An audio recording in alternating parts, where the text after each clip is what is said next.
right, we are live. Another Thursday night live with our good friend Logan Hanson here.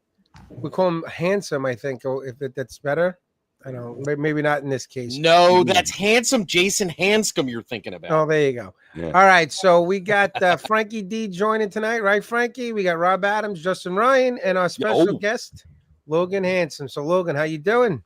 Not too bad, man. Happy to be here. We're going to have some fun tonight. We're going to go about an hour and a half, I think. We're going to show some of your work. You do some great stuff. I think we're trying to deviate from some armor. Next week's show is going to be armor, but this week's show is, again, car. But you do some armor, but you haven't shared any pictures of any armor you did. So we're going to focus just on your car building, Mr. Hanson, okay? Yeah. All right, so don't get nervous. It's this is like a build room a little bit. So just give a little background about yourself. You don't go back to when you were 2, but just give us a background of yourself when it comes to the hobby, what you like to build, and where you get inspired from, and we'll take it from there. I like to build armor and cars. I kind of got into the hobby when I was younger. My grandpa did HO scale railroading. My dad did, or still does, O-gauge railroading, and he had me build some of the 48 scale Tamiya deuce and a halves and Shermans to put on flat cars for the O-gauge trains, and it's kind of snowballed from there. Listen, man, you do great stuff with your cars, and that's what we're going to talk about. I think that they're all right. You do really good with like the rust out, crappy, a car that's been through been sitting in the field for a little while. I think that's like where you excel. So yeah, that's we see a lot of that up here in Wisconsin. The salt is not very good to the vehicles up here. Extra salty. Oh yeah. Yeah. Well, I mean, listen, I seen you. I mean, I gave you who gave you a shout? I think I gave you a shout out first, right? Was it me or was it Justin? I think it was you, and then I did it because I got shit when I did it. Well, you couldn't do that. He already had one. Yeah, we try not to double up the shout. I was trying to curse. We don't double up the shout outs too much, We try to keep it, spread out a little bit. It's sort of like when Rob Adams always posts his work in his banner contest for the MMU. We're doing a banner contest. There's Rob Adams' first post. He's got to spark interest somehow. I tell him all the time, how are you? It's your fucking. Do we really need to fucking get into this right now? Yeah, I'm sorry. I had to say it. It was Logan's already heard this story. All right, we'll talk. See, Rob Adams has been doing really good. We'll just leave it at that. But he's very, very cranky and very easily annoyed. So we have. No, I just speak my mind a little quicker. That's no. I don't like that. I like the Rob Adams who's has a slow fuse. It's not. You don't ignite very quickly. Right now, you ignite right away. I'm used to you taking a few minutes or a few feel about 40 seconds before you're holy shit, did he just say that? Now it's immediate response. I don't like it. Hey Riff, I just want to point out that Throne already says nice house. Oh, do you? Look at you. You look it's like I'm all hoity-toity. Looks like the Cullen house in Twilight. It looks when we're all done, I'm gonna go tickle the ivories for y'all. All right, so hold on. Let's focus on Mr. Logan, and then we'll have some fun. But I want to talk about some of your work. So Frankie Donati is definitely now he's not only the producer of the live cast, but he's also we got to do it like this, Frank. If we could take down the banner too. Not the banner. We can do get rid of the overlays as well, which we will do to make the pictures. I guess it's like that. That's okay right now. So, look, we're going to talk about some of your work and how you did these effects, which is pretty good, Frankie. After we start talking about it, we can throw it to full screen.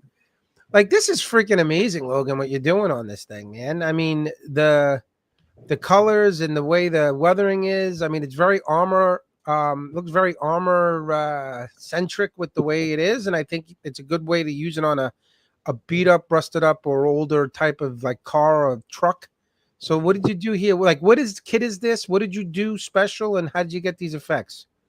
Yeah, the dirty rusty stuff that just kind of comes from my first model building stuff was armor and airplanes. And, there's not a whole lot of shiny buffed up paint on airplanes and armor. And it's just kind of stuff I learned over the years.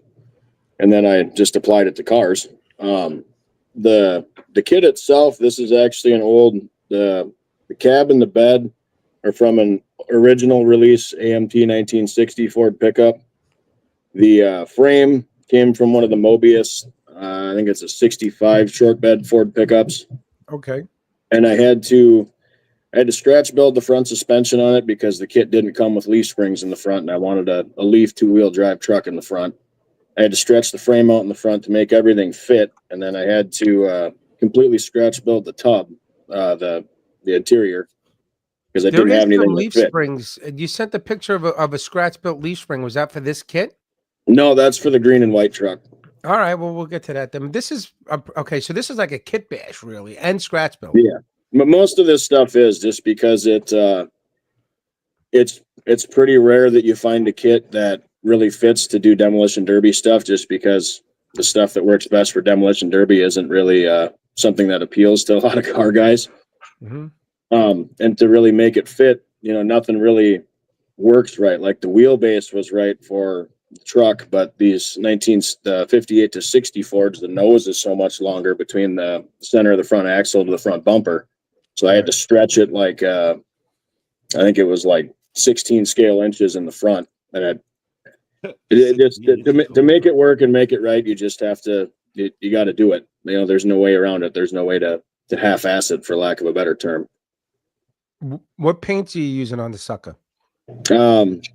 Those were old flow quill paints that were my grandpa's. Wow. And the story behind that is the last gift that I got him before he passed away was a 187 scale version of that truck, because he was a big Great Northern Railroad guy. And you have that on here, right? Yeah. Don't you have that? Frank, he's got that next to it, I think. There was a picture of it with it next to it, I think, somewhere in that little array of pictures. Yeah. But that's cool. He absolutely despised demolition derbies. He was a big Ford guy. So that was my mom's side of the family that was big into the derbies, and that's what got me into it. My uncles used to do it, but it was kind of a nice way to combine the two. Yeah, there you go. There it is. Is that the one that your grandfather had right there? Yep. That's pretty cool. Nice. Yeah, that was my little homage to Grandpa. You can have. I think that's one picture that was okay. I don't know if I had to touch up the picture because your picture taking is pretty bad, Logan. Yeah, so, it's not great. So I don't know if that's one of the pictures I had to clean up for you a little bit.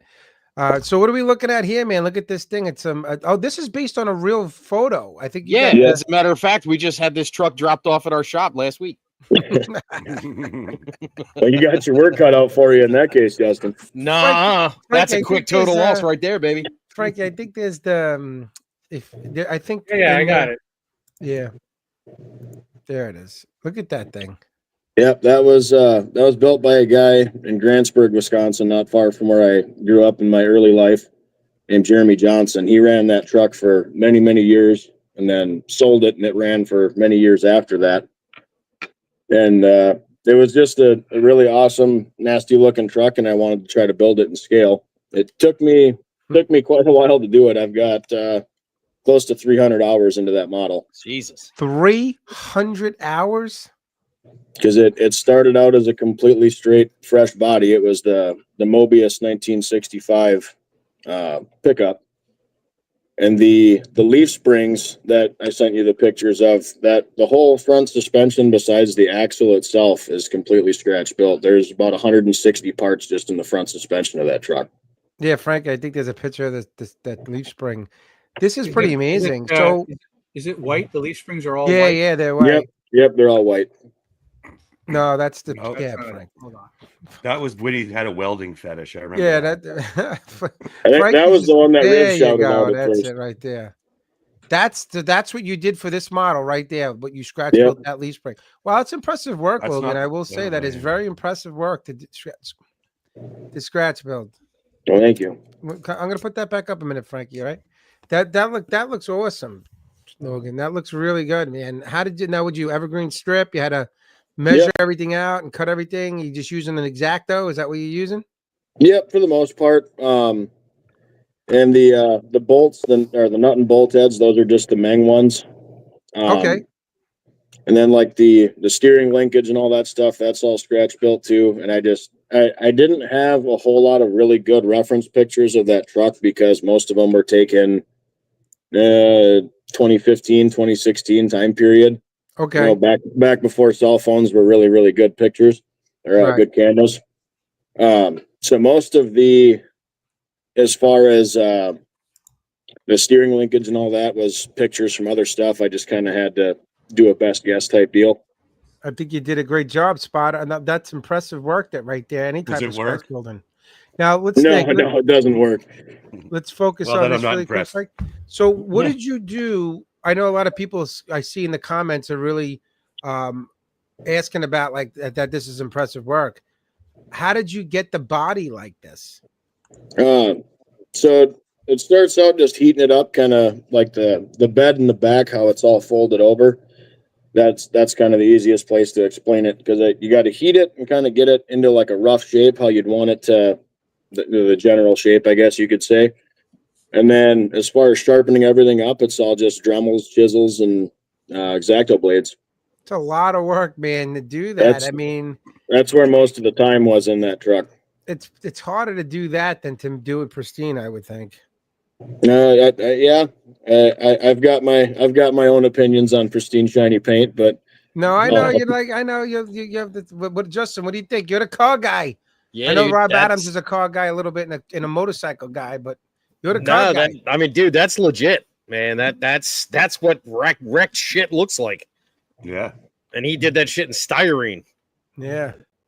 I used to use the aluminum HVAC tape, which it works pretty good, but it's when you scrape the sharp edges of the dents and stuff, it's just too shiny, and the paint doesn't really like to stick to it all that well. So it's because you're not using an etch primer, bonding primer. Yeah. You're not using Rust-Oleum, Justin. If I was using Rust-Oleum, it'd stick better. I'm already got high anxiety looking at the sheet metal on that truck. You're gonna make my eyeballs start to twitch. Listen, oh no, go ahead, Logan. That was the first time I tried I had some of the AK weathering pencils and some of the Prismacolor pencils and stuff too that made doing the sharp edges and stuff a lot easier. Yeah. That's what I was going to say. So does the hood open? Oh. Not anymore. Is there a hood? You don't need to open the hood though, because the whole hood is actually folded in and bolted to the inside and front fenders. You can see all the engine detail in it without taking it off. Oh, cool. You did the engine, obviously, right? Because it's all open. Yep. Is there any pictures of that in the batch of pictures? Do we have the engine? You might be able to see it in the interior pictures of the truck, but I don't know if I sent any specifically of the engine. Like this the engine's not super duper detailed. It's just plug wires and a couple hoses and all that stuff. Like there's one thing about actually beating the shit out of the model to make it look like that, but you also got to paint it. Like you got to, it's not like you like painted it and then you crushed it all up and it looked like that. You know, you had to take even just regular plastic and make it look beat up too, even though you had probably a good canvas to work on to see where all the cracks and the grooves and the dents are, but you still have to paint it, right? Right. Stephen Baird said Logan is my hero. That's awesome. I see my buddy Troy's in there giving me a hard time too. Good. And he's right. I can't do shiny paint. I don't have enough time to buff and polish. No, you do it right. You don't need to buff and polish. I'll die on that. It was all bare plastic, just primed with gray primer. I actually screwed up when I painted it because I painted the green first, then I had to paint the white over the green. Oh, hard lesson learned there. The white was Tamiya white too, so about 37 coats of white later, it was actually white. But because it's an acrylic paint, which is made with water and it's very thin. So well, that was the LP. That was the white LP, not the acrylic. Could have been Mission Models paints. Easy. The green was from Model Car World. That went down in like one coat. There's a lot of pigment in that stuff. Okay, and what airbrush you using when you're doing this stuff? A lot of HPC plus.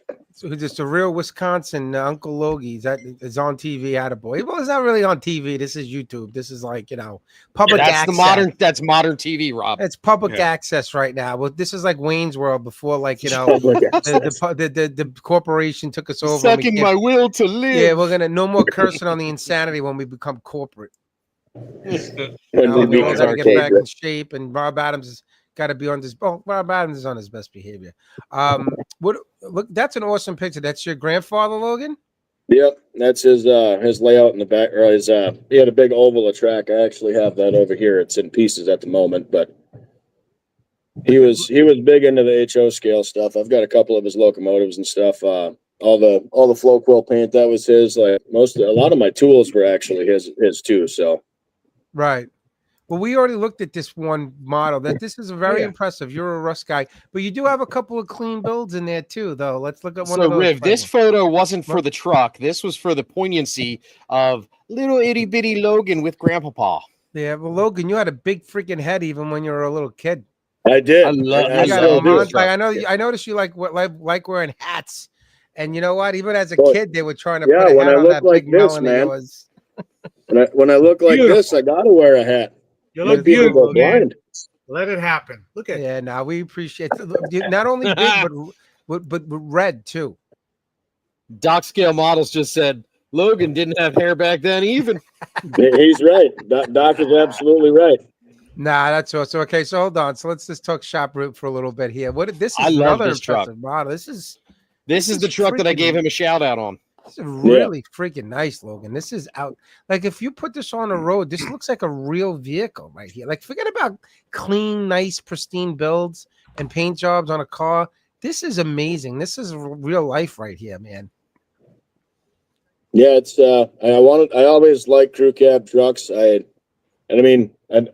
got a lot of buddies that really like square body Chevys. I hate square body Chevys, but I love crew cab square body Chevys. It's Fords, Dodges, all of them. I love crew cab trucks, and you can't find 60s crew cab trucks. They don't exist in scale. So I got two of the Mobius 66 Ford pickups and stretched the cab the old fashioned way. And I wanted to, and I've always been kind of petrified of doing clean body work. It's just something I've never really tried. And I should say I've tried it a couple times and it didn't go well. Logan, so I'll hold your hand and I'll help you out. Don't use Rust-Oleum or cryo. Well, it worked out all right because I did the whole splice and everything with that without a single bit of no Bondo, no putty. There were a couple spots, a couple small spots. I had to just throw a little CA glue in there to fill a couple pock marks. Okay. But the whole top of the roof is all just layers of styrene, just kind of soaked into me extra thin and sanded out. You had said that you extended you lengthened the body. You said, yeah, right where the B pillar. So the front seam on the back door is where I cut the back of the cab off of the front cab. And then you can kind of see where the little notch is in the body line in the front door. That's where I cut the rear cab and then glued it together and then had to blend the roof together too. This is outstanding. The matte finish, the dullness of the paint, the wheels, like that, even on the suspension, like on the, I guess the bottom of from the pictures here, from what you can see, it's like spot on. What are you doing for this rust? Talk to me here. What are you doing for the rust? Again, that kind of goes back to something you can't get anymore. It's a couple different colors of flow quill rust and browns, grandpa's old stuff. And then it's just salt chipping. I just do a rust base, kind of mask it with the salt, and then spray the green color is New York Central Jade Green, and then just Tamiya LP white on the roof again. That's flow quill too? Yep. Jesus Christ, you love flow quill, huh? I do, man. It's awesome stuff. It stinks to all hell, but it's great paint and it's tough. No, Logan, do we need a moment of silence for the yellow that we went through this weekend? Yes, we do. Would you spill it? No, I have one. Public service announcement. If you do have flow quill paints, they do not like being thinned and stored with Mr. Leveling Thinner. Would it blow up? No, it didn't blow up, but it probably. Frank, it's actually sitting right here, Frank, because I'm too depressed to throw it away. What is it? Oh, it just separated like a monster. It's separated and hardened. Like I can't even remix it. This flow quill stuff is usually pretty good for being able to stir it up and bring it back to life. But that's no. What is flow quill? Is it a lacquer? It's a lacquer, and it's an old school lacquer. It's if you get the really nitrocellulose. Yeah, if you get the old stuff, it's the xylitol or whatever it is, the really bad shit that you don't want to breathe in. Well, it was fun to breathe in though. It wow, smells good. There's no smell like it. I can tell you that. falling down, going up the stairs after spraying that back in the day. Damn right. It was great. Joe McCaslin wants to know: did you rust the crap out of that chassis too? Yeah, I could see. Go full screen, Frankie. Yeah, there might have been a big- picture of that in there, but I can't remember if I sent one or not. There's no holes in the frame, but it's painted up all rusty. No And the, in progress picture of this, I'm guessing, really. I've got a ton. I Hold on. didn't. I got one. Here we go. This is outstanding. Even the window, like the dusting. Yeah, look at the Oh bed. wow, look at that. That's the back. That's the Yeah, that's the the bed. pickup bed. That looks like that was parked under an old freaking oak tree. Logan, Right. man, this is outstanding work, man. I'm glad I had John. I'm like, you know what? I don't know if Logan's, I don't know what he's gonna give, but I'm only kidding. This is outstanding work, Logan. That looks real to me. Like if you just took a picture and showed it to somebody about your new car, they'd be like, holy, they would think it was real. No, thank you. Appreciate that. I mean, it really does. I mean, I'm sure anybody in the chat who's watching right now, if they're not impressed by that bed, is this insane? See, it's got a gun rack in the back window too. Yeah, It's got guns in it now. Jeff Hearn printed me Nice. some M1 Garands and Browning Auto 5 shotguns. I just didn't have any pictures handy. That Nice. is insane right there, Logan. I mean, what did you use for the leaves? Is that like what company's leaves? Those are Punch your- just Hudson and Allen Studios forest litter. And it's no color, just straight out of the box. Yep, just straight out. Wow, And then they're that's- just glued in with thinned out white glue. Now is that like on these vehicles in real life? Is that like a vinyl top or something? No, top- it was just a steel roof on those. So how did you do that? Same thing as the body, just soul chipping and Yep. that, Yep.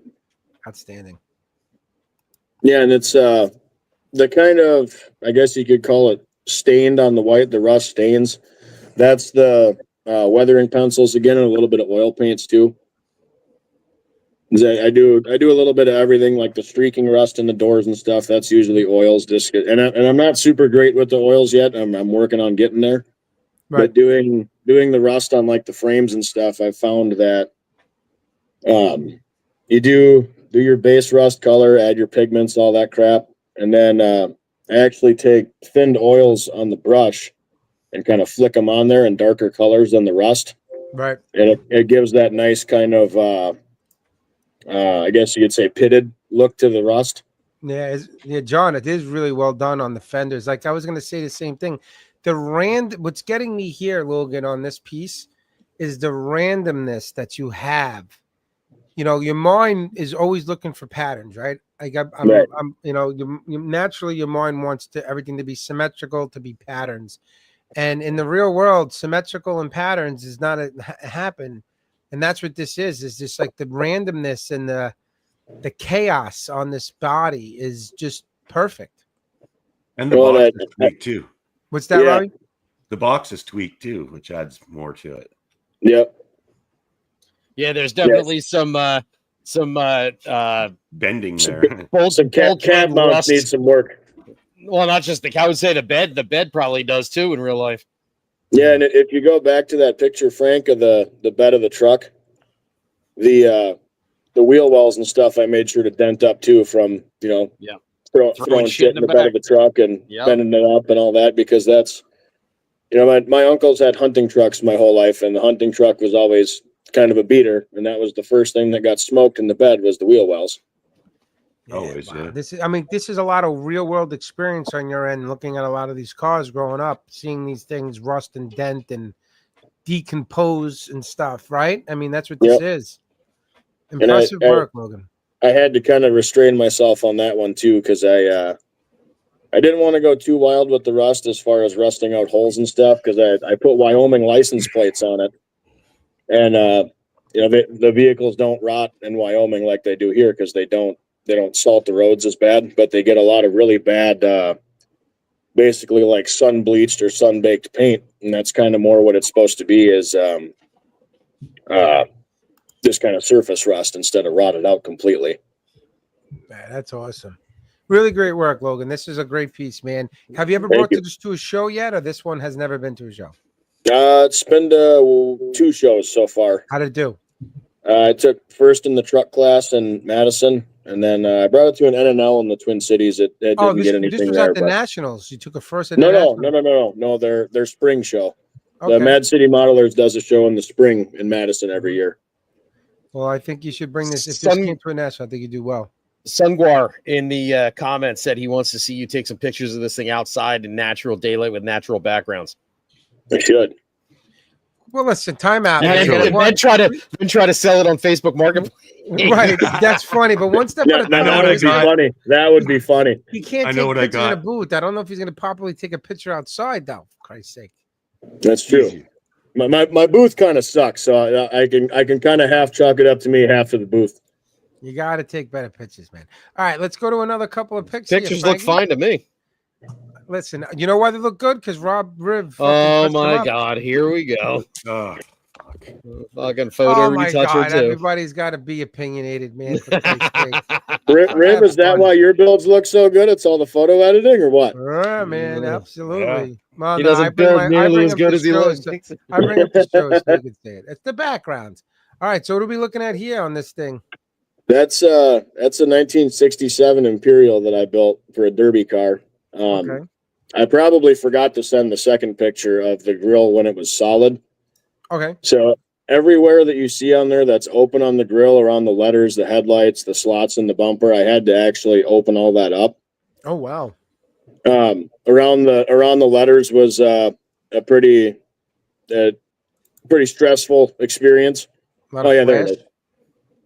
And that's the reason I was kind of freaking out about doing that is because this is actually a Johan promo from 1967, or what they used to call a dealer promo. Okay. Back before they had CGI to do all the commercials and brochures and all that stuff to show you what a vehicle is going to look like in the next model year. They used to have Johan or Revell or AMT, whoever used to make a promo model. So they'd make all these that look like the next model year vehicle, and the dealership would get them to show you what they would look like. Okay. Well, to find these dealer promos now, because they didn't make nearly as many as kits, they're pretty damn expensive. To replace that 67 Imperial, if I were to buy it on eBay, you're looking at $225, as clean as that one was. Okay. And to replace the grill, which you never find the grills by themselves. So if I would have busted a letter out of that grill, I'd have been pretty much screwed. So you could have totally just saved yourself the stress and just did it like HPI guy and fill it with black craft paint and clean it with it. Sounds of silence is excellent. Put that back up, Frankie? Absolutely not. Sound of silence is Logan. If you ever do a 64 Comet Cyclone, let him know. He's trolling me because I tried building him a 64 Comet and I destroyed it. These guys are busting. I love the ball busting. Keep it up, man. Oh yeah. At least it's deflecting off of me a little bit and going. What did you use to do that? It's not a number 11 blade, so don't. About 6 different size drill bits, and I've got some jeweler's files here that are really small. And that was how I got around the letters. The headlights and the slots in the bumper were easy enough, but around the letters was mostly drill bits. So funny you just mentioned that, Rob, about what tools you're using. At the Nationals, John Vashtek has all those reamers that are very amazingly small and tiny to clean things out. They're amazing. That's what that was. I'm gonna have to look into those. From UMM, John Vashtek, he has like all these different size reamers. I bought a few of them in the chisels at the Nationals. That would be perfect for that. What are we looking at here, Mr. Hanson? 1 second, I'm writing that down. I can tell you off the camera, for Christ's sake. That's the cage for a 1965 Imperial I did. That's the blue one that Frank's got pictures of. Wow. And this is all styrene, evergreen? Yep. And then I added weld beads to every joint in the cage too. What is the welds made out of? What is that? Stretch sprue. Just stretch sprue and like a X-Acto, like nubbed off at the tops type of thing? Yep. It's not an 11 blade. It's a where the hell is it? It's kind of a chisel looking blade, and I got it floating around here somewhere. Of course, now that I need it, I can't find it. There it is. Whatever this one is. Yeah. Oh wow. Okay, I know which one you're talking about. Yep. Yeah. Would you see? Would you filed it down a little bit? My grandpa must have. This is how I've had it since I got it years ago. Yeah, it looks like it's filed down too. But Yeah, that's awesome. it's never even left the handle. It's the handle it was in. Dude, very impressive stuff here. So now, when you're doing this, are you working off of plans? Are you working off of? I mean, you're measuring, obviously. I've got about 7,000 derby car reference photos saved in my phone. Okay.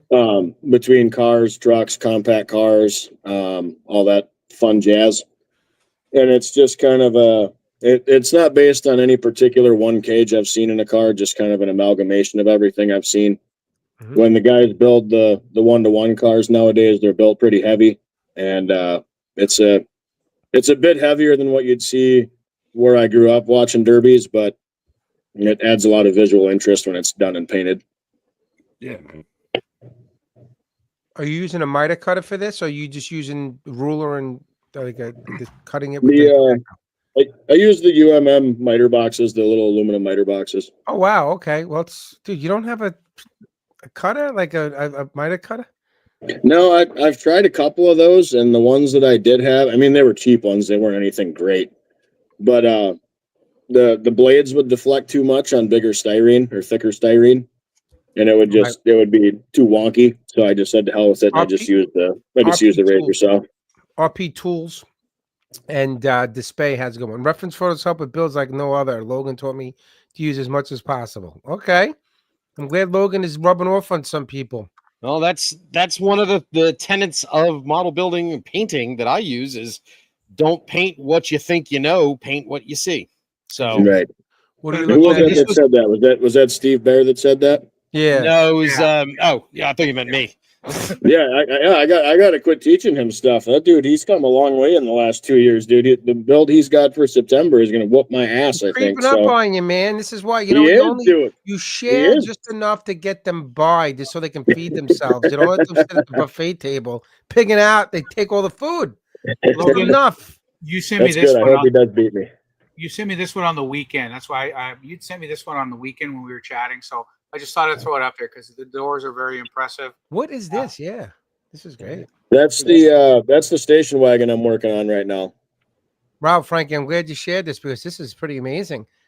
So you're scratch building everything there. Is that styrene, the inside of those doors? Yep. Yeah, 2 layers of styrene. The last picture at the cage that had the same thing, and the speaker deck that was behind the cage was all done the same way. Wow. Because none of that stuff comes in a kit. You know, all the interior door panels and stuff you get in the kit are, you know, they're like a streetcar. They've got the handles and the window cranks and all that fun stuff. Well, a derby car, you can't have any of that stuff. It's just a fire hazard. You know, it's in the way. I got Misi breaking my balls. Are you sketching this stuff before you're scribing it in and cutting it out? Is it sketched first with a pencil? I do, yeah.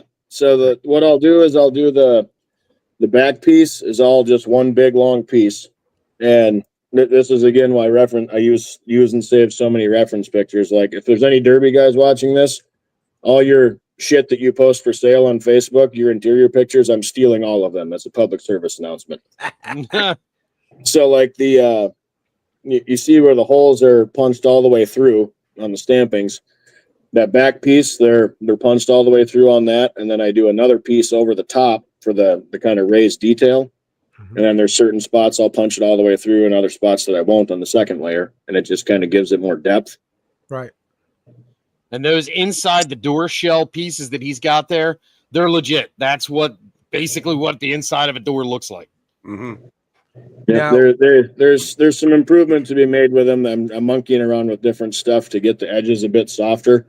Because I mean, Justin, you know what the stampings look like. They're not a 90 degree, but I'm working on ways to get that kind of knocked down a little bit. I'm not 100% happy with them, but they work good enough for the time being. Got to reevaluate my building watching you do all this, Logan. This is pretty fucking impressive stuff, man. Crazy. Appreciate that. Really impressive. Just stay away from the armor. Stick to the cars. It's more your speed. Well, after September, I plan on getting back to some armor. I've missed it. It's been too long. Is this? He didn't send me these pictures. Is this Where you? the hell did you find this, Frank? This is an old ass picture.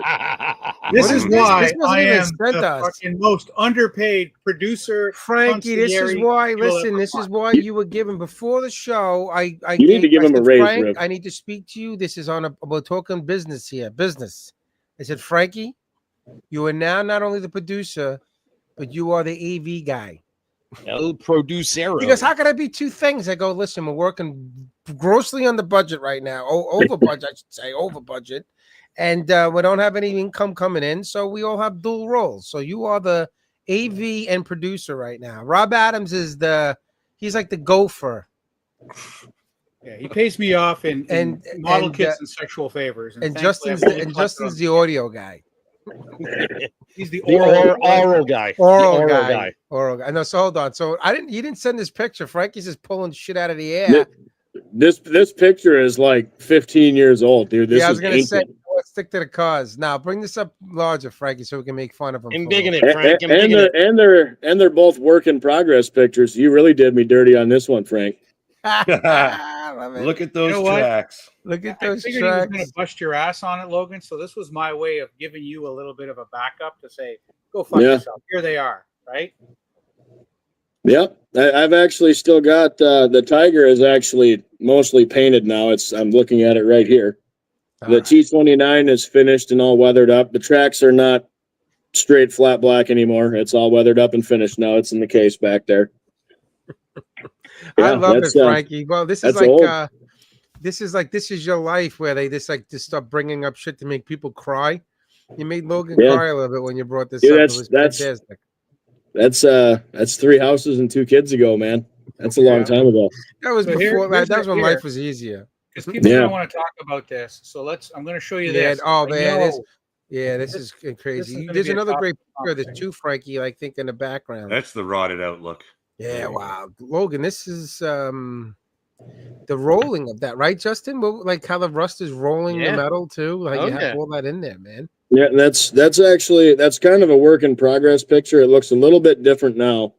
I hit it with some pigments to kind of give it some texture. We end up with we don't see them as much anymore, but when I was a kid growing up, there were a ton of 70s and 80s Ford pickups that were just complete rot boxes on the road around here, just because the salt is just so rough on stuff. And I grew up in a small farming town. Nobody went and washed their vehicle 4 times a week to keep the salt off it because it was a way to make money. It wasn't something to look pretty for the car show. Yeah, wow, this is great. I can tell you that some of the F-150s, before they changed the bodies to aluminum, look like that. Yep, we see I've actually had people come and go. Dodges too. I've had people come in and go, "Hey, how much to patch this up?" Buy a new truck. So hold on. So let's talk about this here. So what's the kit? What did you do? So I'm sure you did some similar like the other models, but tell us what you did. Like what model is it? And what you did to this, because this is fucking awesome, Logan. So this is why I tell a lot of car guys that you need to build at least dabble in armor and airplanes too. Yep. A Shep paint or Revell 48 scale B17, the little Shep paint handouts that were in it. Yeah, of course. Okay, so how he does the flak damage on the B17s by thinning the back out with a Dremel. Yep. Yeah, exactly. Yeah, you thin it out with a Dremel and you poke a number 11 blade through it, and then the rest is all paint work. So what's the kit? But now talk to me here. What's the kit here? It's a Mobius. It's a 72 F250. It's a plow truck on the cover. Okay. The front bumper scratch built. The cage is scratch built. Very large majority of the interior is scratch built. I did the door panels and floor and cage and all that stuff on the inside the same way. The core support was scratch built. I didn't have to monkey with the suspension much on this one, thankfully, because being that it's an F250, it came with leaf springs and all that. So Logan, that front bumper, is that kind of like your trademark signature style, or is that what those bumpers actually look like in the smash 'em up world? That's what the modern ones look like, because you can't find the original ones anymore. Okay. The 70s Chrysler pointies got used up pretty quick. Okay. And they're when you do find an original one now, you're talking several $100s for an original OEM one that's probably going to be junk in 3 runs. Right, exactly. You know, a lot of money for something you're just going to smash the shit and out of. There's a local guy to me named Cody Knuth, and he builds derby parts for a living, and he does those front bumpers, and they're all made out of T1 steel, the same stuff they use for skyscrapers and all that fun jazz. Right. They're expensive, but it's a buy once, cry once thing. You only have to buy one of them because the odds that you're going to break it are pretty slim. Right. Everybody else is going to be demolished. Right. What do you do for your chrome? That's actually the kit chrome on the grill.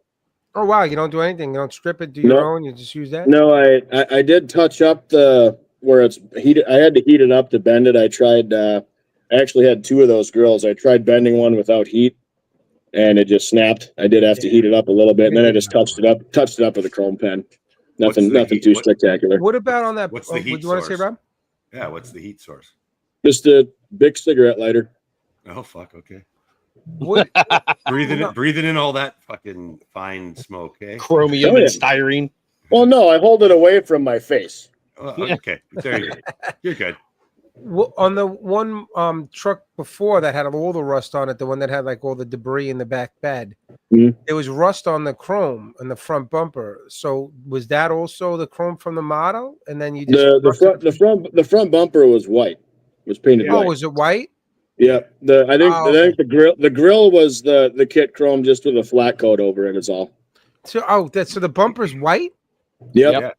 Oh, that was a common thing on the 60s crew cab Fords they were a special order type thing. Like you couldn't just go to the dealership and pick one up off the lot. Mm-hmm. Like the early 60s, it was actually a Coachworks conversion. Like Ford didn't actually build them. And I think it was 65 before Ford started making them from the factory. But they were all usually like railroad trucks or logging companies, construction companies. They're the ones that would get them. So they were a no frills truck. I mean, the only parts that were chrome were the parts that they only made in chrome, like the door handles, the mirrors. Right. Yeah. Windshield wipers parts, the mirrors, the door handles. The bumpers and stuff were all usually painted white. What about the tires? Your tires look pretty damn good. What are you doing for your tires? That's just the vinyl kit tires with oil paints on them. Just kind of smeared around. You're using the kit vinyl as the base. You're not even doing anything else to them? Nope. I'll scuff them a little bit with like I think it was like 800 grit sandpaper. Because being that it's vinyl and so soft, you really can't use anything very coarse on it, or it'll really gouge the crap out of the tires. No, but I'm talking about the paint. Hold on. What is Cat saying? What that rusty bed looks like my grandpa's truck? Okay, there you go. That's awesome, and it looks real. All right, hold on. I gotta get this straight. Rob, are you hearing this? Rob, would you use the vinyl of your wheels, Justin, or you guys paint them and make them your own wheels? I got a race car, I can understand, but like something like this, I would have thought you would paint them, right? I do paint them. There's oils on the vinyl. No, I'm talking about base coating it. Oh, when I've done race cars, I'll just hit it with a like a satin coat, satin clear. Yeah, I do a flat clear on mine. Yeah, Rob and I do the same thing. Yeah, flat clear. All right. Yeah, the flat clear is good. For that Humvee I did for the 48-hour build with the scale model car guys. I hit it with a flat clear, but it holds on to dust pigments really well. So that's where I would use the flat. Yeah, that's why. No, yep. I don't. The shiny stuff, I don't. Yeah, I still hit them with a flat coat and sand the treads, like on the bikes and that. Not treads. There's no tread. It's a slick, but whatever. Sand it so it looks like it's been used once or twice. Yep. Yeah. So and some of the tires, like the black and orange truck, all the wheels and tires on that one were 3D printed, just because they're, the solid wheels, and then I'm pretty sure I had the 5-hole Dodge wheels on the front of it. Like those don't exist as kit parts, so 3D printed was the only way to get them. Okay. And those are just painted with the rubber is just Tamiya rubber black, and then that's great. It's a nice dark. It's a dark gray color. Yep. Actually makes really good tire color. MIG Ammo paint, which I'm not a fan of, but their tire color is outstanding for a base coat. We continue to be worried about Lou. That's funny. Who's not on though? That bastard. All right, so we're doing really well, man. We've been touching 50 people, in the room here. And I haven't been touching anybody. So it's going pretty good. All right, so what are we looking at here? What is that? Like an air Touching conditioning myself. vent or something in there? What's that? What is this? What are we looking at here? What is Okay, that? that's the inside of the blue 65 Imperial I did. Jesus, I think you came to my shop because I think this car just got dropped off the other day. So for those of you that aren't really familiar with demolition derby cars, what we got going on in here, the air conditioner, as Riv asked about, that's the transmission cooler. Oh, okay. Because especially with the way cars are built now, all big and heavy, you have to keep the transmission fluid cool, or as cool as you can, because otherwise you're just going to burn the trannies up in them. The blue thing there that you see on the center bar of the cage, that's the cable shifter. Which is just that's the days of knocking the windows out and using the shifter on the column are long gone. So you just that's a part that you can bolt into the cage and take out after the car's junk and use it on the next one. In front of the transmission cooler, that's the battery box. I scratched everything in this picture besides the seat and the round part of the steering wheel are all scratch built. Hey, Frankie, you should take some note here on that transmission cooler because I know you have complained about burning up a few trannies in your day. Oh boy. What the fuck? What's wrong with you, man? You're a wife. There's no outtakes. This is a family show, Justin. What the hell's wrong with you? Around here now, we're gonna get kicked off YouTube because of you. Oh. Justin. Talking about transmissions, Rob. Oh, okay. I always had consent. All right. Logan, man, I'm gonna say this. Frankie, go to full screen again because this guy's killing me, man. Nobody listens. Logan, you're killing me. This is like crazy stuff that you do here, man. This is like really amazing work that you got going here. And this is why we do these live casts now, is because, again, like we said with Scott Samuel on the last show, was that like you can't talk about this on a podcast and be able to convey it to the people listening. They have to see it. And what you got here is this is really impressive stuff, man. This is outstanding work that you got going here, man. It really is. I mean, I appreciate that. Even with your shitty photography, you do. It's amazing to see this stuff. No offense. One could assume that the back thing is where the fuel goes. Yep, that's the fuel cell, and the fuel cell in that one is a little bit bigger than you would typically see. Like that's probably a dimension wise, that's probably like a 35 or 40 gallon fuel cell. In some of the big like national show cars, I mean, I've seen guys run some pretty big fuel cells, but that was kind of I made the cage already, so I just had to make a fuel cell that fit that spot. I made it a little wider than I should have. So when you're scratch building these things, you're not. Are you putting shocks in? Right. What's that? Are you putting rear shocks in when you're scratch building? Not in this one. Troy asked us to ask. Yeah, I know he did. He's busting my balls. I love figured it. that. That's why I busted in there. He builds derby car models too, so he's giving me a hard time. When you're scratch building something like that, though, Logan, are you using plans or are you just winging it? It kind of depends. Some of the stuff, like the shifter, for instance, I basically did scale length on the shifter as to what a real one is. Okay. And then, some of the stuff, if you were to make it exact dimensions in scale, it would look goofy on a model because you can, as weird as this is going to sound, the car stuff isn't made as exact to scale as a lot of the armor or airplane stuff is. So you kind of have to fudge it a little bit. Like the distance from the floor to the top of the doors is never going to be quite right on a model because it's just, the plastic is 5 scale inches thick on the floor. Yep. So you have to kind of compress things and stuff sometimes, so that it's essentially I'll get a rough idea of how big something is and just kind of go from there. I don't really blueprint anything. I just I do wing it to an extent, but like the batteries, for example, those are just the same dimensions as an Optima battery. I scratch built those too. Wow, it's impressive though. It's just round styrene with a cap on it. Yeah, sometimes you have to go with placement rather than measurement. Right, a little bit of movie magic. Yeah, Right. You see where the seat is, you see where the steering wheel is. So, okay, well, here's where the shifter head belongs.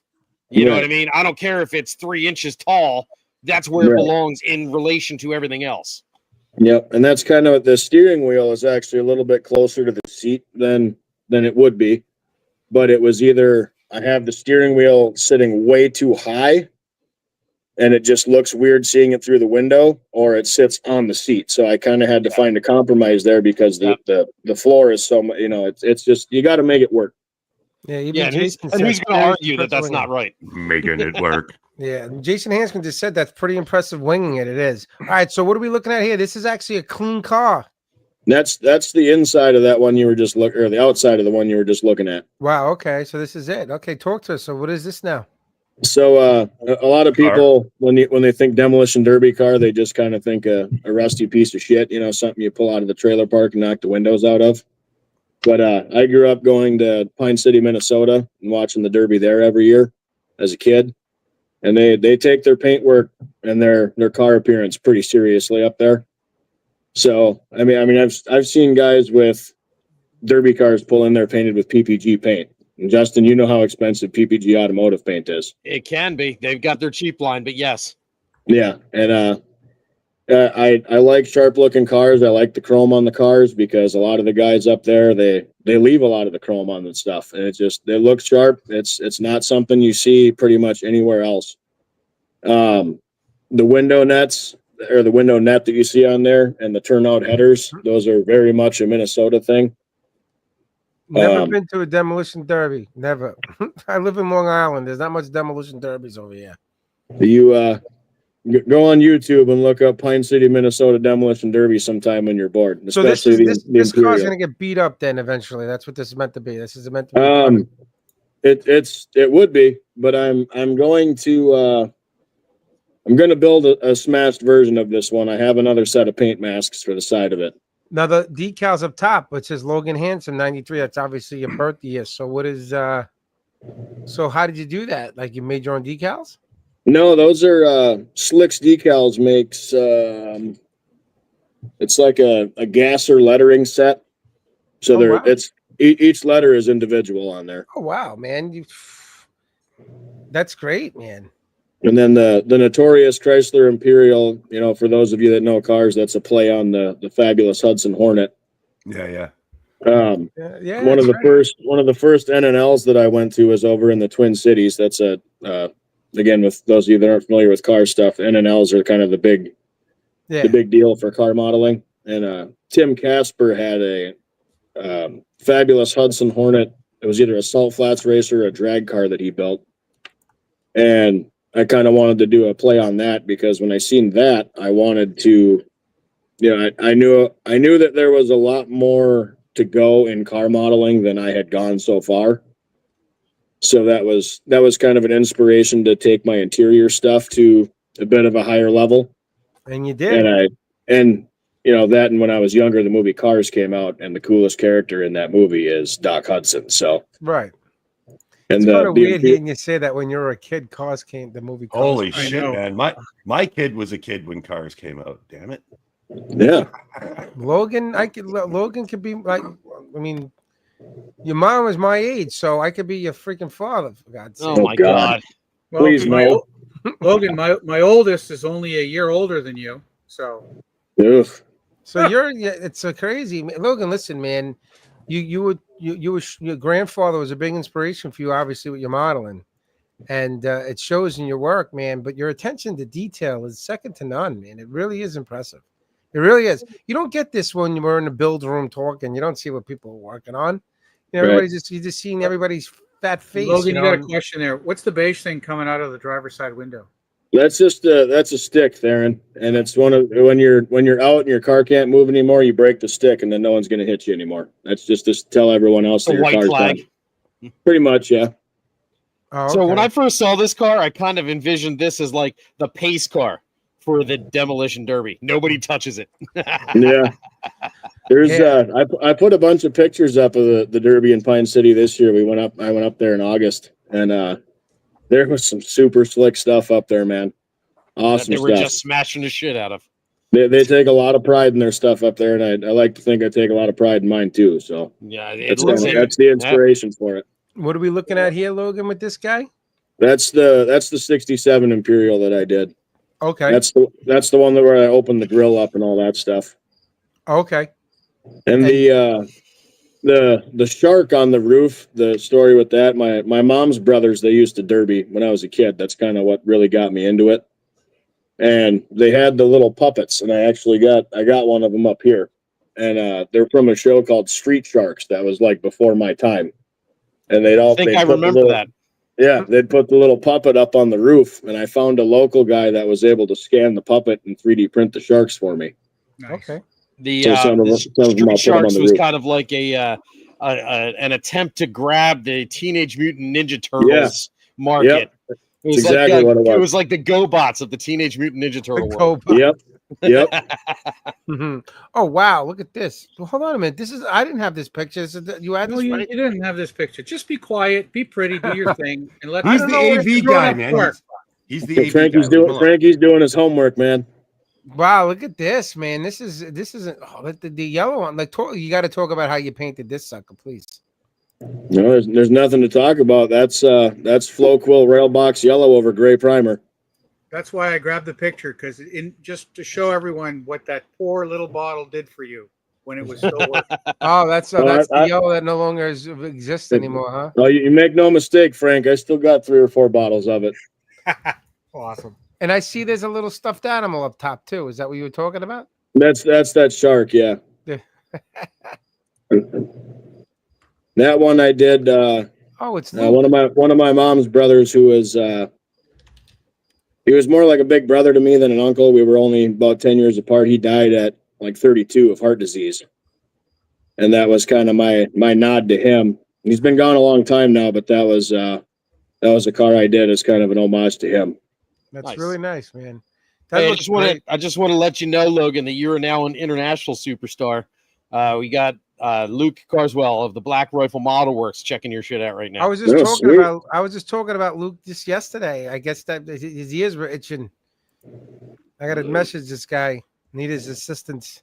But this is great, man. Look at this. What's that? Macyall? Yeah, that's my mom's family's last name, Macyall. Brad Macyall. That's awesome. 17. And now all right. So again, those are specially made decals. Is that what that is? Like you said? Yeah, right. Guys that run the real ones, they're door wraps and roof signs. It's kind of a big side industry in the derby world.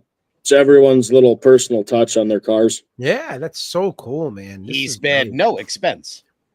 All right, what are we looking at with this sucker Andrew, right here? You are chopped liver. That's that black and orange one. That's 60 Ford. Now, what kit is this?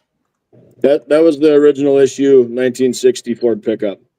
Okay. At the time that I did this, there were a lot of people pissed off that I did this to this truck because it was a pretty rare and expensive kit before Round 2 reissued it. Okay. And you could say the same thing about that 67 Imperial got me kicked out of 3 or 4 groups on Facebook because I chopped up what's wrong with people? Why would anybody give a shit what you do with your kit? Especially when they tout, just let people build and paint with what they want to build and paint with. Hold on, time out. We got this is great. I want to hear this shit. So you get kicked out of a group because they don't like what you did with a kit because it's expensive and it was hard to get? Well, because I ruined it because I'm not collecting it and letting it sit on a shelf and collect dust for the next 60 years like it already has. What is wrong with people, man? There's so many weird fucking people walking this earth. There really is, dude. There really is. People seem to think that everything has to be like Barrett Jackson and you got to make millions on everything. Well, and they assume that since they collect it and it just sits on a shelf, that that's what everybody else has to do too. And it's like, I don't find enjoyment out of that. You know, I don't have a super big stash because I don't like letting the stuff sit. You know, I would rather build it and use it and do what I want with it and build something cool, as opposed to letting it sit as unpainted plastic with no chassis detail on the shelf. I'd rather make something cool out of it than let it sit. You are honoring the build. Yeah. You're honoring that kit. That's what makes it take longer than a fucking week to build a kit too. So you don't bitch about the price. Yeah, but Jason's saying it too. Like, listen, Logan, you're doing something that is different, right? You're taking some of these kits and you're using your own life experience in them, you're also taking them in a different direction than probably, X amount of people around would be doing, with these type of models. And that's what separates you as a modeler when you do something different. Everybody knows that that's my philosophy when it comes to the hobby, is when everybody does the same shit, it's just the same. No one cares. It's the same shit. Right. But when you start doing something different and you're taking your model to, doesn't have to be like when I'm talking about, like, it doesn't have to be this like, work of art. I'm just talking about taking the model and doing something different that separates you from somebody else. Like when you're bringing one of your models to a show, if you do that and you put the same model that someone did that you just did, I guarantee you your model is going to look completely different than that person. Right. That's what I'm talking about. And then you're doing that, right? Rob Adams, you agree? Cranky Rob Adams? Thank you, Rob. Fuck you. Hey, just See what I'm talking about? He's fucking cranky. There Rob it Adams, is. like I said, Rob Adams is very, very cranky right now. It's like, hey Rob, how you doing? How do you think I'm doing? Sam Toots is rubbing off on him a little bit. He's Yeah, like, what's it to you? What's it just to you? asking how you feel, Rob. You don't have to get all nasty. I'm just asking you He's how you drying doing. out. That's what it is. Exactly.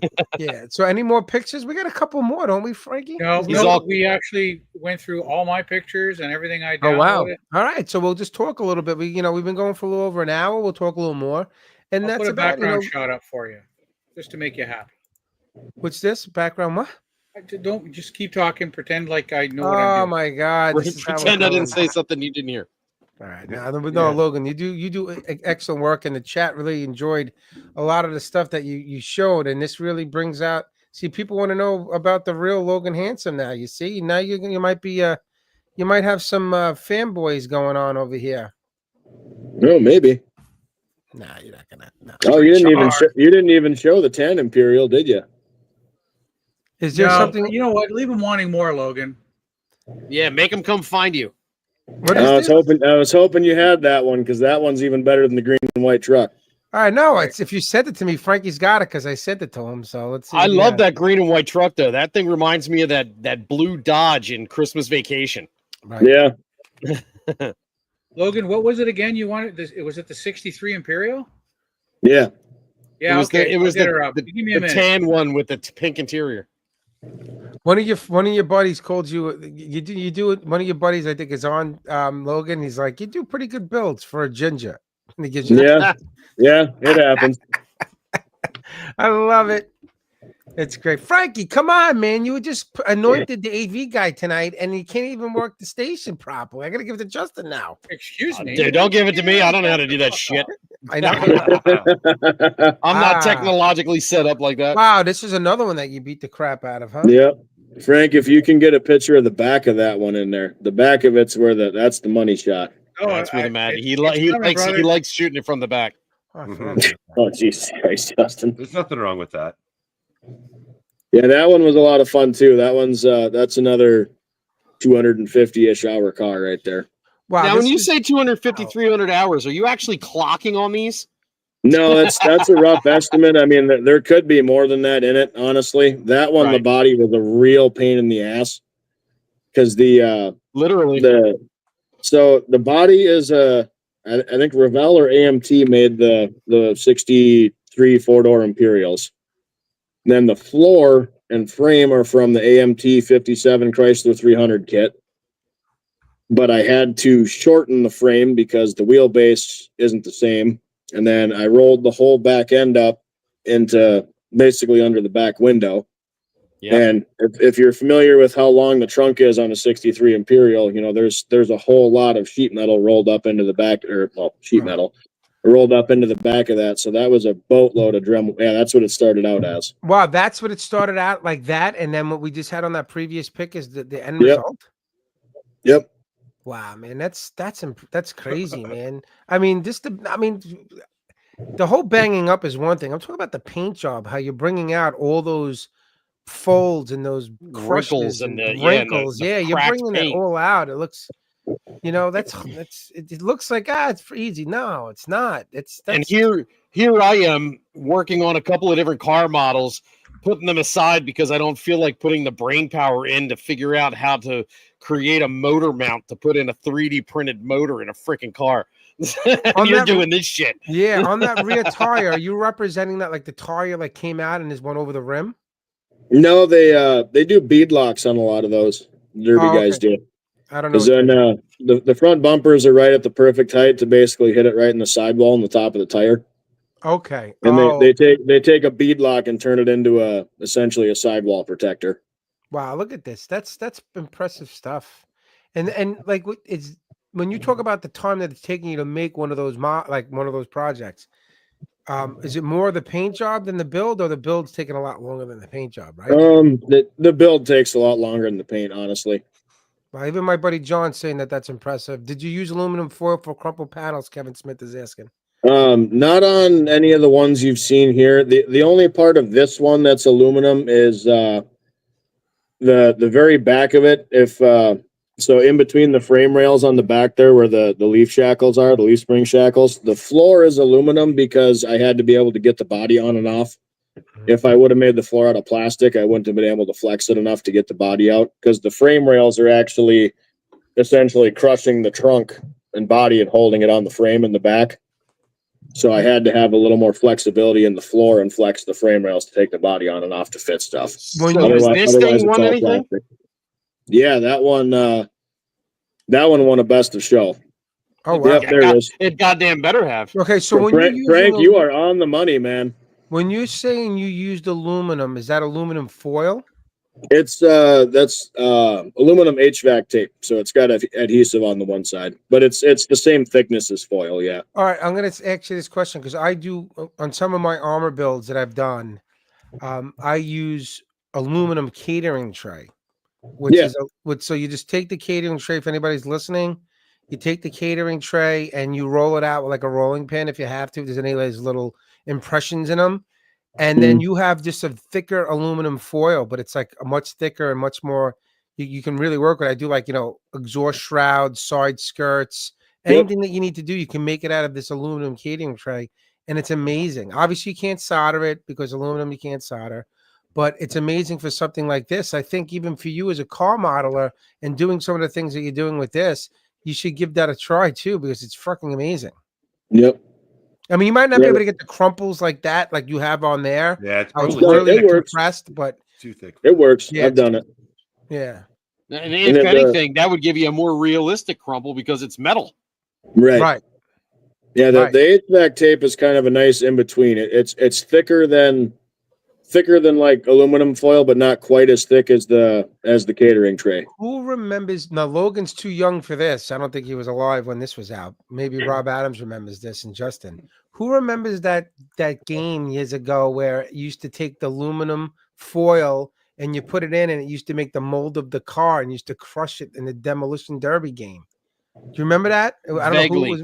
Vaguely, right? No, you take the aluminum foil and like you put the piece of it inside like a mold, and you have the different cars that you make the mold of the aluminum foil, and you fucking smash up the cars. This is crazy. I think I remember a version with monster trucks. It might be something like that. But I remember that one. I had that when I was a kid, where you'd run over them over with monster trucks. I was a kid when this came out. I was like 10 years old when it was around. They were rationing aluminum for World War II when you were a kid, weren't they, Riv? Yeah, right. Vietnam. Born in 1974, for Christ's sake. My father was born after World War II. What are we looking at here? Man, look at this thing. That's the salt chipping. Wow, look at this. Frankie really stepped it up, getting these extra pics off the coffee. Oh, yeah. I'm kind of worried what kind of pictures he's going to find. He keeps going back that far. Frankie is a stalker. Frankie is a stalker. I love it. That's why he's the AV guy. Transactions will be made. Yeah, oh God! All right, so hold on. So this is what I want to ask you, because I mean I'm familiar with the salt chipping method, because I know that like when it came about, that was a big thing. So what you do is, are you putting water on the model and then putting the salt on? Right? I'll do the rust base color like that, and then I use the salt grinder, the Himalayan salt or the rock salt or whatever. Mm-hmm. And then I'll actually, you guys were joking about this a while ago. I've got Justin knows them, the Matco magnetic stainless steel tray for parts and tools and shit. Yep. I have a paperweight hand grenade I use to grind up the fucking salt and make it pardon my French, a little finer for the, you know, the finer rust and chipping and all that. You know, That didn't sound like French. Well, is that better? Threw you off. But yeah, you have to, you can't just use one coarseness of the salt, I guess you could say. You got to kind of vary it up to match the chipping of the paint and the wear. And I kind of wanted to do like a but what makes it stick? Yeah, just what makes water? Yeah, just water. Sorry, I got sidetracked. All right, this is what I want to know, and this is because Rib doesn't paint, so I just want to hear this. Your base color for your rust tones. So are you making you're not just brown, you're not just giving it like a brown or like a picture before. There you go. No. Okay, so that's the original rust tone that you're doing. Nothing, no salt on this yet. Yeah, the salt's on it. Oh no. I want to know before the salt, Rob. What's your rust tones like? What are you doing? Talk to us. Just the bottom rust layer is, and I've had to monkey with paint now because I'm out of the Flow Quill rust. Okay. And out of the Flow Quill rail brown. I've used up my supply of the good stuff. But I would do, there you go. So you can see there, it's one color, and then I think I've got two colors kind of modeled in on top. Right.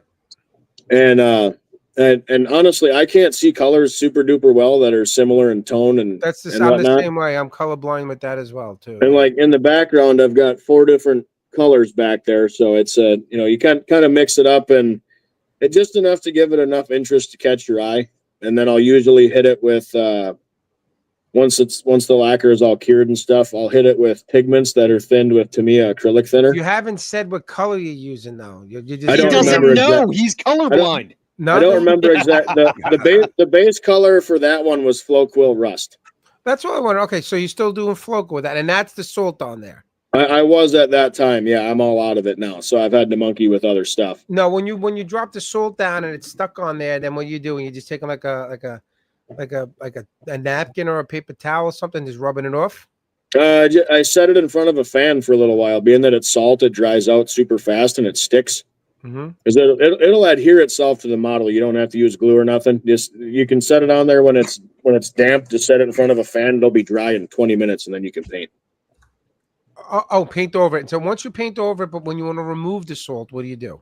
Just run it under warm water. Once the once the antique white was cured, I just I don't let the white. I don't let cure completely. I let it cure enough to where I can touch it and not leave a fingerprint, and then scrub it off very gently with not even hot water, just warm water. And you'll have to monkey with that if you use acrylics too, because water will affect, back to it earlier, Justin. Water might affect certain acrylic paints, water wash up paints and stuff different than lacquers. That's why I like lacquers, because they're tough. They're tough, yeah. Yeah. And they get you high a little bit when you're spraying them. A little bit. You feel good a little bit, right? After you spray lacquers, Rob? Oh yeah. Rob's like, it's fine.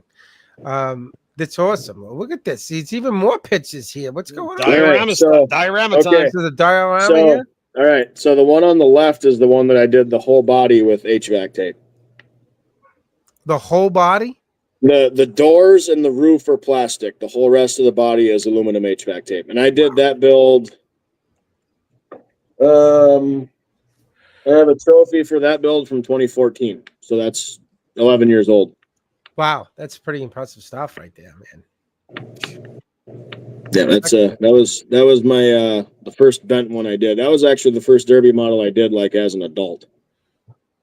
Listen, man, you're not seeing many people, at least I don't see many people on social media or wherever showing builds of this type of stuff though. This is definitely we're a pretty small group. We've got a bunch of dudes that we meet up at the Midwest Scale Modeler Show in September in Fort Atkinson, Wisconsin every year.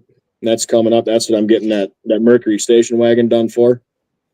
And we do a build off every year in the demolition derby class. We pick a theme. Last year we did Imperials. This year we're doing station wagons. And then we vote on what our little sub theme is for the demolition derby class every year at the show. So it's a friendly build off between buddies. It's a good time. This is great, man. This is good stuff, Logan. This is really impressive stuff. I'm glad you're able to show it to these guys. And it's not the, to see the work that you do on a regular basis, right, Rob? You impressed? Is this inspiring you to try to do a demolition derby car? No. How about a demolition derby Merkava, Rob? Oh shit! Oh shit! If that thing is getting smashed up like that, we got bigger problems, I think. Well, Merkava's got bigger problems with that. Yeah, this was awesome, Logan. Really impressive stuff, man. I really appreciate you with this stuff. This was great. This was really good. Really, Thank really you. awesome. It's hella good. I'm not doing That's that. right. It ain't that bad, Adams. It ain't that bad. No, I mean, I'd give it a shot. Yeah, man. Listen, you still want to show the stuff, Frank? I got one more just to finish it off. All right. Swear to God, Frank. Frankie's got one more. We're just gonna talk for a few, but all right, what is Oh this? yeah. Nice. That's a gooseneck. I scratch built that gooseneck.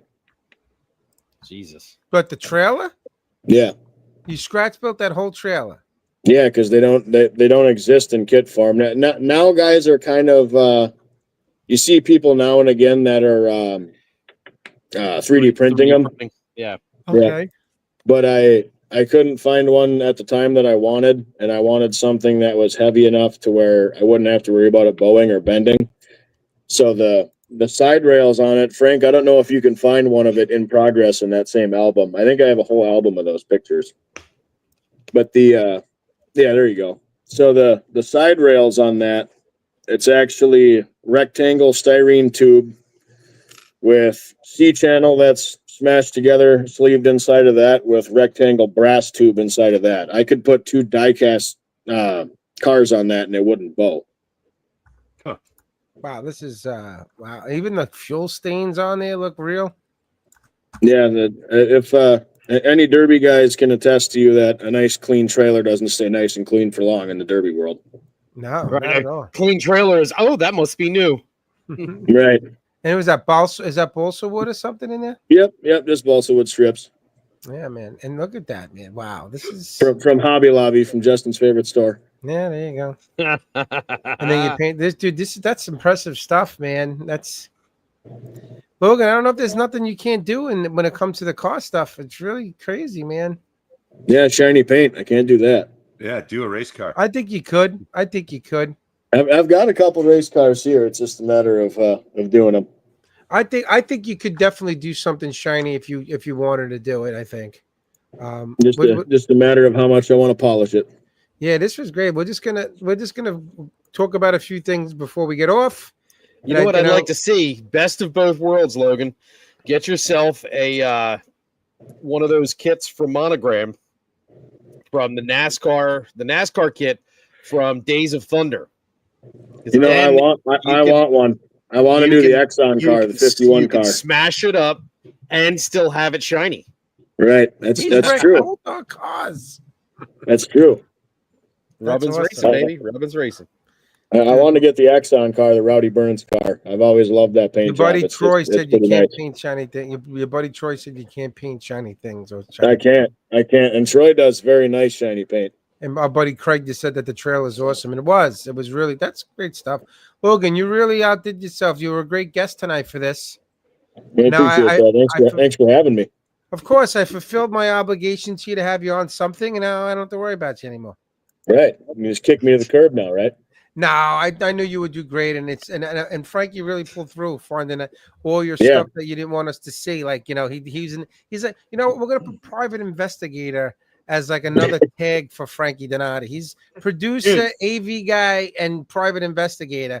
Like, he's unearthing all this like dirt on social media about you. Did you find any really bad things, Frank, about Logan that we can like talk about to everybody? For 3 years. You were a PI for 3 years. There you go. 3 years. Yeah. I'm surprised he didn't pull any of but now I'm surprised he didn't pull any of the armor that I posted on the Insanity page.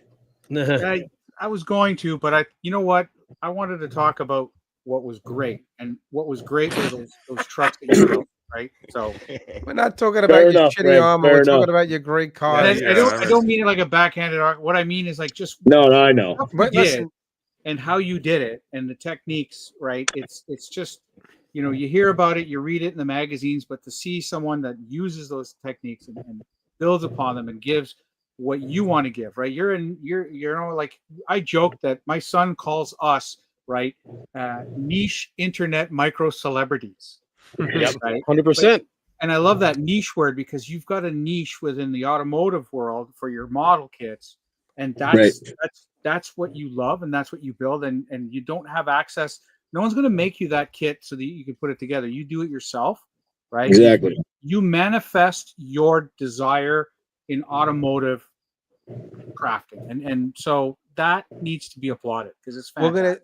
I'm gonna say something I saw was on the Lucas C page that caused controversy recently. Was it yesterday or today where someone's like, I hate the term you're a model and not a you're a model and not a what's the word? Assembler. An assembler. You are a modeler, Mr. Hanson. You are definitely not an assembler. Do not fit that thing. Okay, ask him about the MIG. Your buddy Real Wisconsin's asking, what is that? A MIG meaning like what's that? Your MIG. MIG? Ask about the MIG. Well, that's fucking Trevor. That's who that is. Yeah. What do you call? Well, this is the part where we want to wind down, but we want some of the guys in the comments because a bunch of our buddies in here too. But if anybody has anything they want to ask really quick that we can put on the screen and maybe have Logan answer, any of us answer really quick before we start talking about other things and then wrapping it up because we're going in the last 10 minutes of the show. And an answer to Trevor's comment is that was an underage drinking adventure back in the day that I tried painting, or one of us tried painting pinstripes on a MiG-31, and it did not go well. Logan, have you ever burned out a tranny? What's wrong with you, Justin? I had to throw it in there. This is you know what we've only been doing these live casts for like what, a month and a half or 2 months now, and we're gonna get kicked off of YouTube with this shit. We got the MA rating. We're safe. We're okay. We are safe. Nobody's got anything to ask Logan. I know a lot of people asking questions while it was going. This was great. We had over 50 some odd people at one time, and then a bunch of people coming in and out. We'll see the real numbers when the show's over, but this was a great show, I think, Absolutely. All right. No one's asking you any questions, Logan. I think that you answered everything, or no one cares. Yeah, that's possible too. Sparky's Custom says Sprill was wondering how gay you are. I don't know what the hell that's all about. I assume that's another one of your friends. That's another one of my friends. Let's leave that off the table. So you're a very, very happy guy. I mean, look at the smile on your face. I'm an extremely happy individual most days. No, this is great. So, go ahead, Justin. No, it was me actually. Oh, Frank. So, for folks that come in and listen to us live stream, right? Logan, he's become one of the degenerates because he hangs out in the room at odd hours, because he and I have been hanging out quite a bit for the last couple of weeks now. So, I mean, whenever you're looking for stuff, like we're doing these live streams, we're talking to people like Logan, showing you this stuff. But if you got questions you want to ask, come to the Discord, drop in, ask these questions. Almost everyone, well, pretty much everyone who comes on here at one point or another comes into our Discord. Come. Share. You got a question? Pop in. You can even creep it to see if the person's in before you come into the room. The links are posted on our Facebook page. Right? Justin's also got a restraining order, and that's a whole different thing. But what I'm saying is, right, like, I mean, Logan and I spent quite a bit of time. I think on Saturday we were online for like 6-7 hours. Yeah, well, fuck. Yeah, it was time to go back to work. Yeah. Right. Listen, the build rooms are great, and that's where that's the foundation of our group, is that Discord that's open 24 hours a day. Most of the time we're all getting there's guys in the day during the summertime, and then during the week it's usually by 7 o'clock Eastern Standard Time. We can get anywhere from 10 to 20 people in a room. Usually it's around 10, but there's some nights where a lot of people come in and out, and it's great. And some people come in for the first time and they like it and they stay and they're hanging out. And what you see on a live cast, the podcast is a little different, but on the live cast is pretty much what the build rooms are like, so it's a lot of fun, and I do encourage it because it can make it very solid. What's the word I'm looking for? Solitary? Is that the word? Sure. Solid. Yeah. It's solitary hobby. Yes. Into some fun. You can talk, and a lot of people go, I've always built models.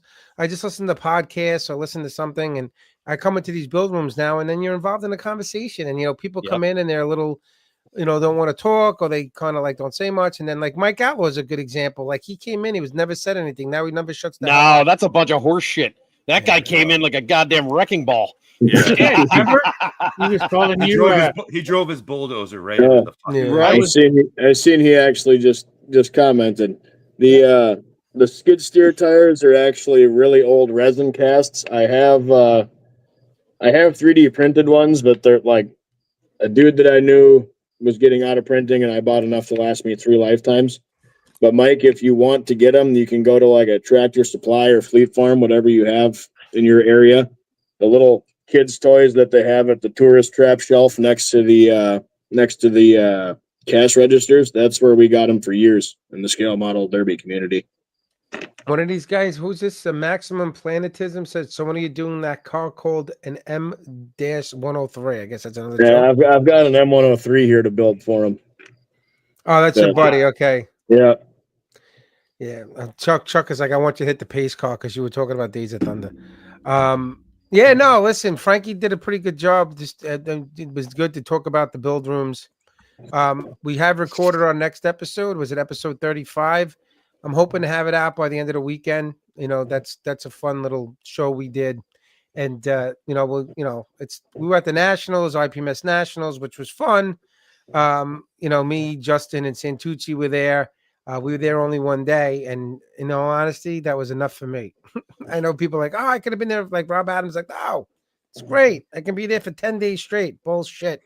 I was there for one day. I couldn't wait to get out of there. Yeah, you know what? Talking about the Nats and Days of Thunder, there was a guy there that had like 2 or 3 of each one of those cars in kit form for sale.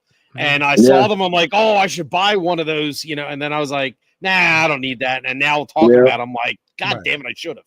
Justin, never mind. You don't need any more shit. I know I don't. That's why I didn't. I know. I'm proud of you.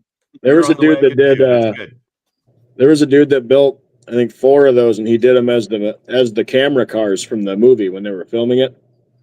He actually had the cameras and stuff in them. That was pretty neat. Nice. If I find the post, Justin, I'll send it to you. Yeah, definitely. All right, we're going to kind of wrap this up. So this was a fun little show tonight. Logan was a great guest. Frankie did a great job as the producer tonight. Rob Adams didn't say much. Like I told you, he's cranky. Rob, talk. How you doing? Rob Adams is the best fucking color guy in the business. Leave him alone. Look at him. Hey, I said plenty when I needed to. It's all good, brother. I like when Rob Adams is like, jumps in and says crazy stuff once in a while, but not tonight. He's best behavior right now. And Rob, I got Chantel in for Huntsville, so we're good for 27. You guys are really gonna go down to Alabama to go to a show? Me and Adams road trip Alabama. Fuck yeah! It's not even that far. So you're gonna bypass Campbell, Pennsylvania to go there? You're 11.5 hours. It's not far. I understand it's not far, but it's a lot further than Camp Hill, Pennsylvania. It astounds me that that's only 11.5 hours from freaking Canada, but it's like a 14 to 16 hour drive from Pennsylvania to Disney World. That just blows my freaking mind. Well, I mean, you're going down a whole state of Florida. It's a lot. Frank, I think that's a shorter drive for you than it is for me. Yeah, it is. It is. I'm right by Detroit, guys. Like, I mean, I'm in the balmy south of. I'm in the Florida of Canada. I don't know. Florida of Canada. I don't know if I'd say that too loud, Frank. I don't know if I'd brag about that. Florida's kind of a wild card. You saw how many people drive their freaking cars into drugstores in my community?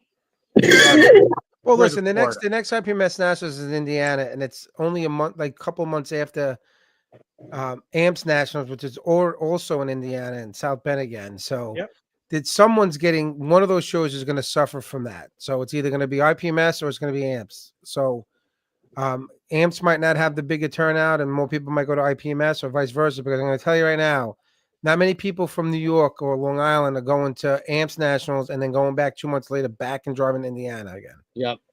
I know I ain't doing that. So. Well, if you get on an airplane, Riv, you wouldn't have to worry about it. Adams? Yeah. It's not just that. It's, to be honest with you, even with an airplane, it's the travel. Like, who's fucking going to Indiana 2 times in 2 months to go to 2 different shows? The Indianians. Going to Indiana once is, that's. I'm going to tell you right now, man. Man. And anybody in the chat listening to this, South Bend, Indiana, where we had the Amps, where Amps Nationals was last year, and then it's gonna be again this year coming up. This next year. It's definitely a college town. Notre Dame is definitely drives that community, but it's not a nice city, man. It's fucking run down. It's crime ridden. And we were just sitting outside. If anybody ever heard the story, we're sitting outside. Oh yeah. We go to Amps Nationals. The fucking show's over, and we'll go to this Irish pub, nice Irish pub, and it's got outside seating, right? So we're sitting outside and we're eating food, and these two fucking people come panhandling while we're eating on come behind us, right? Who's with me? They didn't expect some guy with some thick Long Island accent turn around and tell them to get the fuck out of here. I'm like, hey, assholes, we're fucking eating, man. I thought I was going to get shivved in the back because they were about 3 feet from me. And I look at the guy, I go, do you see me eating? He's like, yeah, I'm sorry. Are we bothering you? Yeah, you're fucking bothering me. I'm eating dinner and you're asking for money. Wait till I'm done eating and I'm walking out, and then he asks me for the dollar. And he looked at his wife, whoever she was, and he's like, "What's going out of here? This guy's nuts." Sometimes you got to be crazier than the crazy people, right? That's funny because I totally got a different vibe from that, and I was worried I was going to walk out of there. No, I wasn't worried at all. Because they were within arm's reach of me and my spine. Right. That's why I was all tough. I didn't care if they shipped you, right? I was like, "Fuck Justin, he'll be fine." There's a hospital about 2 blocks away. We'll get him there fast. Just rub some dirt into it. Yeah, Justin's gonna need stitches and a shot of penicillin. But again, so what I was trying to say is before we made the jokes is like, you have this shows in South Bend, Indiana. It's great. It's nice. You're getting the venues for dirt cheap because nobody's going to South Bend, Indiana in friggin' the summertime because it's a college town. The place is dead. It's desolate over there. It's like a ghost town. But the thing is, it's South Bend, Indiana. There's nothing. There's nothing there. It's like, and you go to these, I don't know. I'm getting on a tangent here. I don't know. I give you guys a lot of credit to want to go to Huntsville, Alabama for a show. It had a nice parking lot to fucking swill liquor in. It did have a nice parking lot. And hang out with some golden retrievers. Yeah. That was Stan Spooner's dogs. I know, but you had a great time. Fuck. Yeah. Anytime I needed to find you, you're having a smoke with a pair of retrievers. You had a great time. Awesome. Stan had dogs at the show? Yeah. Pretty sure it was Stan's. No, Stan went with Rob Booth and those guys. They didn't have dogs in the car. Eric Choi, there's no dogs. Anyway, no. Were they purebred retrievers or did they have a mix Frank, of Weimaraner? we're getting off in 2 seconds. Frankie's getting all. Look at him, Frank. You'll be were all right. Were they weird down. retrievers? No. What do you want? I still got a life. I understand you got a life, Frank, and then we're going to be in the build room after this. If anybody wants to build some models, I'm going to be in there for a little while after the show's over. But listen, we appreciate everybody coming on. This was a great show. Logan, you were a great guest, man. Thank you for coming on. It was really great seeing your work. Thanks for having me. I appreciate it.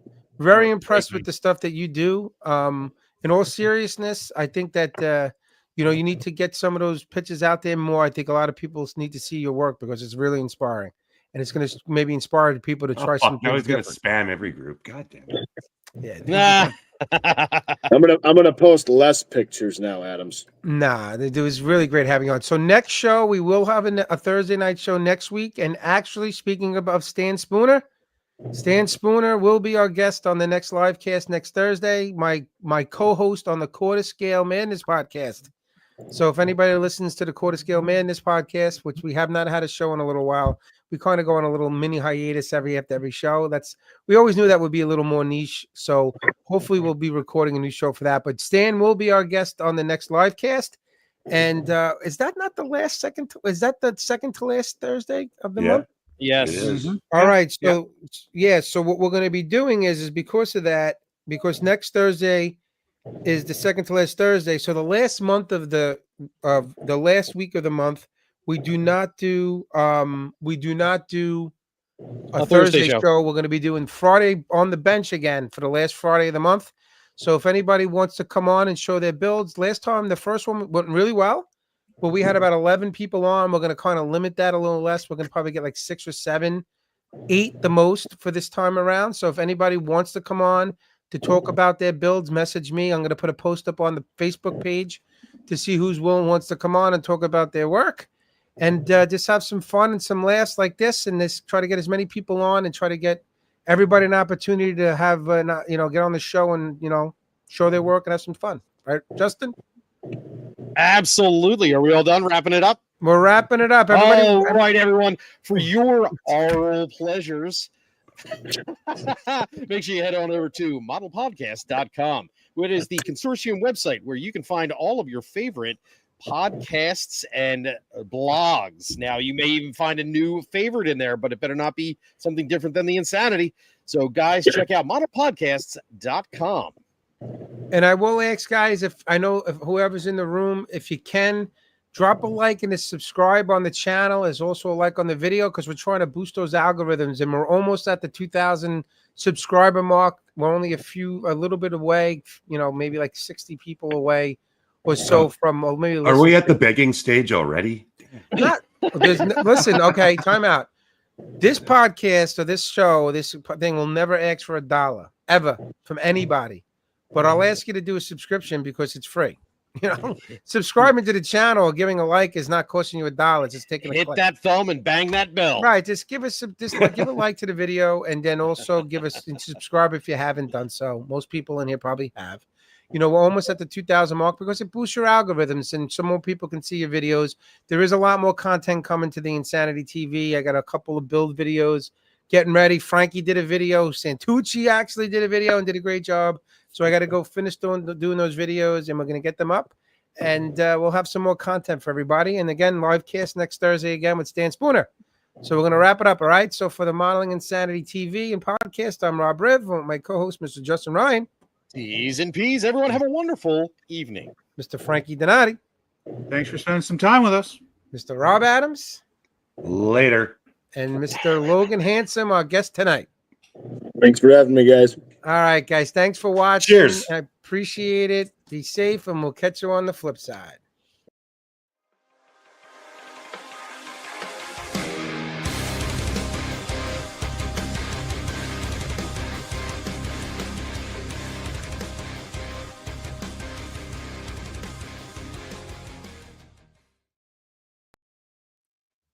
Left.